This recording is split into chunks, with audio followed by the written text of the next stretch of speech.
There's a plugin that's been used by some of the best mastering engineers in the world on major motion pictures, video games, commercials, television, etc. And we're going to take a look at that plugin here. It's called Isotope Ozone. I have 4. I have Isotope Ozone 4. 5 is out, and I'll be getting the upgrade soon. But Isotope Ozone 4 itself has been used on, major projects, major labels, etc. Okay, here's what it looks like. Now here's the incredible thing about this plugin, besides being a great mastering tool. It's a great educational tool. You can learn how to master on this thing. And here's how you can do it. There's a button here called Presets. You click on Presets, and I just want to scroll through to show you how many are here. There's the first one that I highlighted. And I'll just scroll down and you can see. So there's probably well over 100 there. Near the bottom there's some special effects ones. And you can use this plugin on separate tracks as well. Just as a plugin. But the beauty of it lies here in the presets and where you go from there. So now we're going to actually listen to these presets. And these, by the way, have been set by top mastering engineers around the world. And Isotope had them actually show, by setting these presets, how they actually mastered some commercially successful tracks. Let's listen. That's called Gentle Tube. Okay, I'm going to pull this down a little bit. Instrumental with slow dynamics.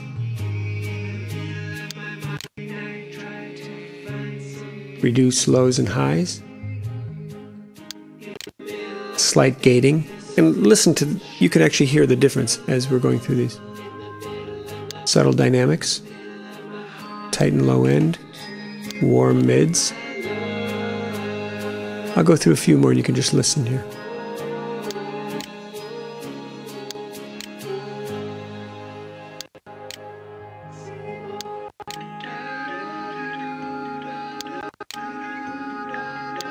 All right, we'll stop there for now. That's strong mid-range tape saturation, which emulates like analog outboard gear in mastering. Now here's the beauty of this thing.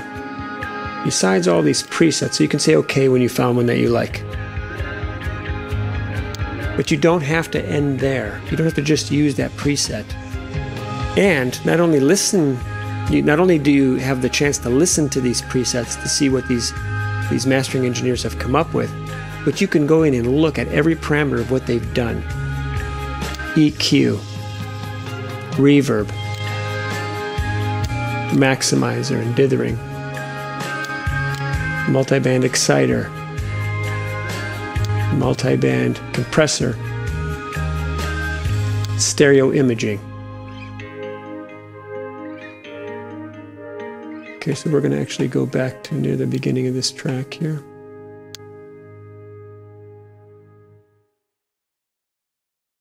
Okay, we're going to run that again.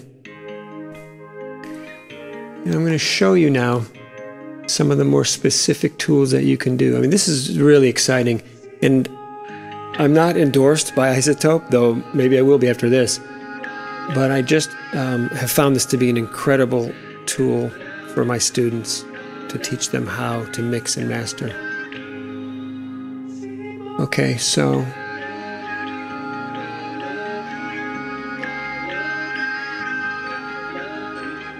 you can start with one of the presets. You can start with, like, let's say this one, you like it, and then you can go in and you can change things from where it is.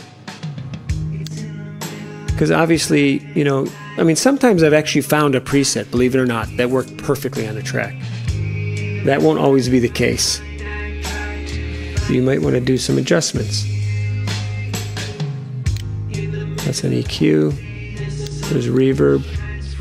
Like in this case, maybe I'll just hit bypass. I don't want to reverb on this one. Got enough, from the mix. The loudness maximizer. Maybe I want to get a little bit more. volume out of it.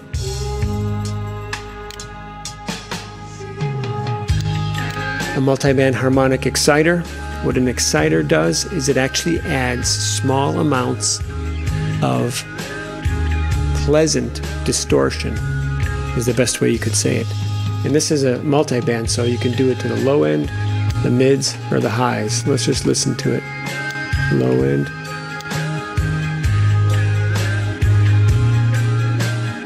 The mids.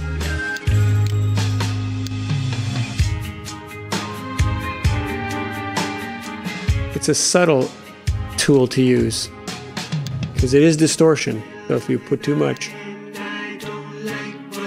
see the high end will actually distort. But by adding it, you can get a nice fullness and richness, and even a warmness, which you wouldn't think of with distortion. A clear warmness sometimes. Then there's a multiband dynamics, which are compressors. And here, this is incredible. You can see exactly how these mastering engineers have set the high band, the mid band, the low band. You can go, you can do more bands. See, there's 3 here.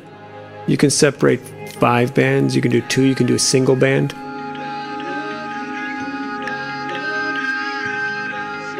And here's stereo imaging, which gives it a width and how they've set it. Okay. So that's something I encourage you to really, really research. Take a look into. Save your pennies if you need to. It's not that expensive for what it is. Believe me, it's an amazing tool. And just get in there and just start experimenting. Once you've had a chance to work with it a little bit, you can then do what we call checkerboard A-Bing, which I mentioned. You can see off to the right of my screen here something that looks like a checkerboard. That's right. There it is. So we're going to take a look at that in just a second here, as soon as this track ends, at near the end. Good timing. I always save throughout my sessions. Okay, good. So what I'm going to do is I'm just going to turn that off for a moment. I'm going to go into the track.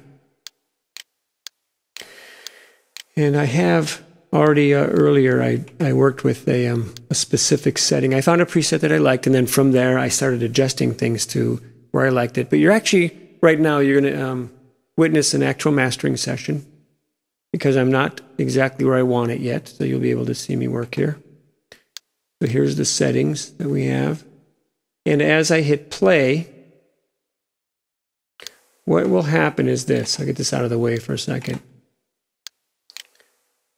Let's widen this a bit here. You're going to see the blue is my track, and this is what we're A-Bing to a commercial track. And then it's going to go back and forth between blue and yellow, etc. I've got it set on a loop here. So we'll start at the beginning, and this particular, the yellow track you'll hear here is a track that the music supervisor I'm working with asked me to give a specific type of a feel and a sound. And he didn't ask for exactly this sound. And I was lucky, and you'll get lucky as you move forward in your career, to have conversations with your music supervisor. In this case, I did. When I began, and I know it's going to be that way for most of you, is that you won't. You're going to be A-Bing this stuff on your own, choosing the tracks that you feel are similar to your tracks, and then adjusting as you go to try to emulate those tracks. The way that checkerboard works and why it works is this. Right here is the key to checkerboard A-Bing. There is no silence between A and B. It goes directly from here to here. The human ear, if there's any silence in between at all, will actually readjust itself.